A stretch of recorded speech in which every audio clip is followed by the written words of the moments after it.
ਤੇ ਹੁਣ ਮੈਂ ਕਿਹਾ ਉਹ ਸਮਝਾਣਾ ਸੀ ਨਾ ਉਹਨੂੰ, ਮੈਂ ਕਿਹਾ ਤੂੰ ਤੇ ਮੈਂ ਹਿਸਾਬ ਲਾਈਏ ਵੀ ਸਾਡੇ ਕੋਲ ਕੋਈ ਨਹੀਂ, ਉਹਦਾ ਤੇ ਹੈ।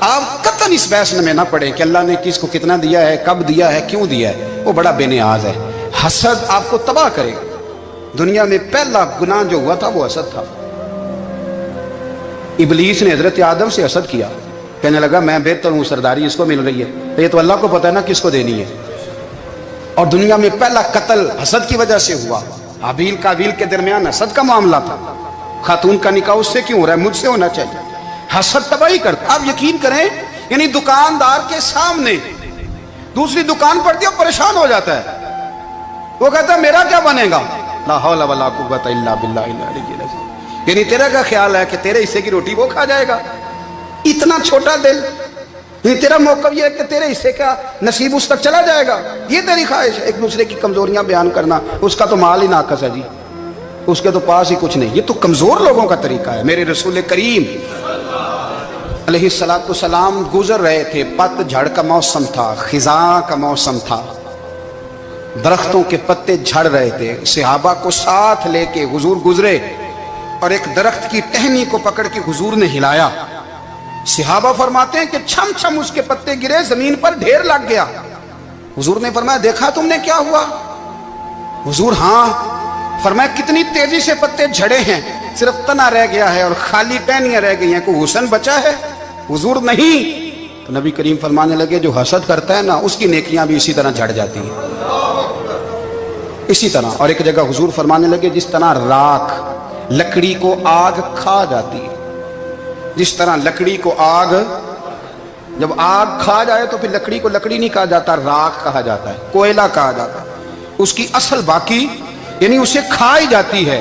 تو حضور علیہ السلام فرمانے لگے جس طرح آگ لکڑی کو کھا جاتی ہے، فرمایا اسی طرح حسد نیکیوں کو کھا جاتا ہے، نیکیاں رہتی نہیں۔ حسد کرنے والے کے پاس نیکیاں یعنی ان کی اصل شکل موجود، کبھی بھی حسد نہیں کریں۔ اللہ کی تقسیم ہے، جس کو چاہے جب چاہے جتنا چاہے عطا کرے۔ اور چوتھی بات میرے بھائی، کبھی بھی بغض نہ پیدا کریں۔ بغض والے لوگ بے سکون رہتے ہیں۔ بہت ساری کمزوریاں ہمارے اندر ہوتی ہیں نا، پھر اللہ ہماری روزی تو نہیں نہ بند فرماتا، یہ تو نہیں کہتا کہ زمین سے نکل جاؤ۔ اگر یہی والا معاملہ ہو جو ہمارا ہے کہ شادی پہ اس نے میرے ساتھ برا سلوک کیا تھا، ساری زندگی بغض رکھنا ہے۔ اگر یہی معاملہ فرشتے اللہ کی بارگاہ میں کہیں کہ یا اللہ اس نے فلانے دن شراب پی تھی، اب اس کو زمین میں نہیں رہنے دینا، نظام زندگی چلے گا؟ اگر اللہ ہمیں معاف کرتا ہے تو ہم بندوں کو معاف کیوں نہیں کرتے؟ آپ یقین کریں اتنی لمبی عداوتیں، اتنا لمبا حسد، اتنا لمبا بغض، اتنا لمبا۔ حدیث میں نے پڑھی، میں حیران رہ گیا۔ میرے نبی کریم علیہ السلام نے فرمایا اپنی بیوی سے کبھی بغض نہ رکھنا، اگر اس کی ایک بات ناپسند ہو تو اسے چھوڑ کے وہ بات دیکھو جو تمہیں پسند ہے۔ میں اس حدیث کو پڑھ کے سوچنے لگا کہ کیا بیوی کا بھی بغض رکھتے ہیں لوگ؟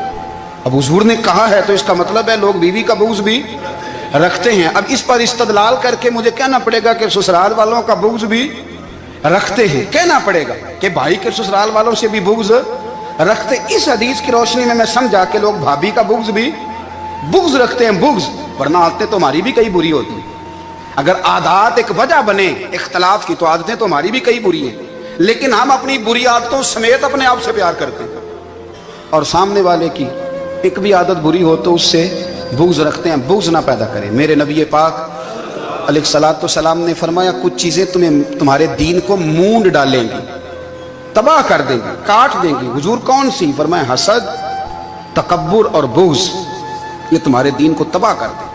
ہم بے چین اس لیے ہیں کہ ہم نے بہت سارے لوگوں کا بغض پالا ہوا ہے، اور ہر فیلڈ میں سیاستدان نے سیاستدان کا، ذاتیات پر اتر کے بات کرتے ہیں، معزز ترین لوگ، تاجر نے تاجر کا، الا ماشاءاللہ بعض جگہ پہ اہل علم بھی ایک دوسرے سے عداوت رکھتے ہیں۔ خدا را دل رب کریم کے آنے کا ٹھکانہ ہے، یہ صاف ہوگا تو اس میں رب رسول کے جلوے ہوں گے، اور اگر اس میں عداوت ہو، اس میں بغض ہو، اس میں کینہ ہو، نفاق ہو، سنیں میرے رسول کریم حضرت ابوبکر صدیق رضی اللہ تعالیٰ عنہ کہتے ہیں میں رو ہی پڑا۔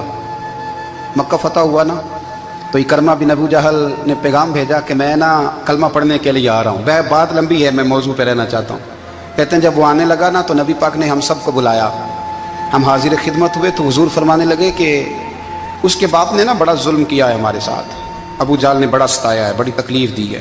آپ مجھے بتلائیں کہ وہ ایک دفعہ کسی شادی پہ بحث ہوتی ہے بیوی کے بھائی کے ساتھ, پھر ساری زندگی اس بیچارے کو معافی, وہ 10 دفعہ گھر آتا ہے معافی مانگنے پر سوال ہی نہیں پیدا ہوتا, میں او ہو مجھے ہی کہہ دیا, یعنی پھر مجھے ہی کہہ دیا آپ نے, اور میری شان میں بے ادبی, اور پھر میں معاف کر دوں, توبہ توبہ توبہ, یہ کیسے ہو سکتا ہے, میری ناک نیچی ہو جائے گی, اور آپ نے مجھے کہہ دیا, سوال ہی نہیں پیدا ہوتا. اور یہ رونا میں اکثر ہوتا ہوں کہ شادی والے دن داماد صاحب کا زیادہ دماغ خراب ہوتا ہے. جب چھوٹی سالی کی شادی ہوتی ہے نا, اس دن اس کو بخار چڑھتا ہے, کوئی اس کو کان میں کہتا ہے تیری عزت نہیں کر دے, اس دن اس کا دماغ خراب ہو جاتا ہے, بچے اٹھا کے نکل آتا ہے, وہ بیچارہ سسر منتیں کر رہا ہوتا ہے کہ تیری مہربانی آ جا, یہ عزت کرا رہا ہے. تو میں نے کہا احتجاج کر کے جو عزت کرائی جاتی ہے وہ عزت نہیں ہوتی.